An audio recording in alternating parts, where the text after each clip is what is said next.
Inaasahang maiibsan na ang problema sa bahas sa Hilaga at gitnang Luzon sa gitna ng nagbabantang pananlasa ng Bagyong Lawin. Inihayag ito ng Department of Public Works and Highways kaugnay ng ipinatupad na flood mitigation project sa nasabing rehiyon. Si Noel Perfecto nag-uulat. Matapos na maging isa sa mga biktima ng bumisitang matitindi at mapanirang bagyo o sama ng panahon gaya ng Ondoy at ng kakaibang habagat, tiniyak naman na ngayon ng DPWH Region 3 na hindi na muli makararanas pa ng paghihirap ang probinsya gaya ng pag-apaw ng dalawang main river systems, ang Bukaw River sa Botolan at ang Makulkul River sa San Felipe, San Marcelino areas.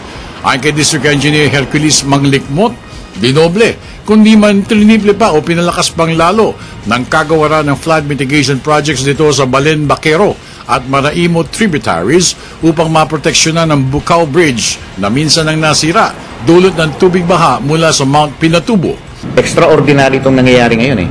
Pero ang utos niya sa amin ngayon is treat this as ordinary. Ito na yung magiging ordinary na lang ito. Madalit sa... Marami pang darating na mas worse pa rito. So ang sinasabi niya, kung dati dinodoble natin, ngayon tripihin na. Ang hindi lang pagbabantay, pati pagkukumpuni.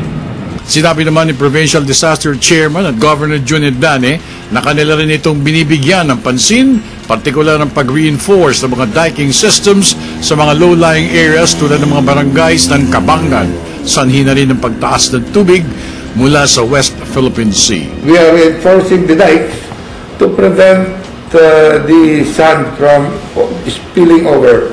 Kasi yung sand, nag-average from 5 meters sa may malapit sa dagat up to about 20 meters doon sa slope ng Pinatubo. In fact, estimate is that we have about 4 billion cubic meters of Pinatubo sand in Santo Tomas. Para sa Telebisyon ng Bayan, ako naman si Noel Perfecto.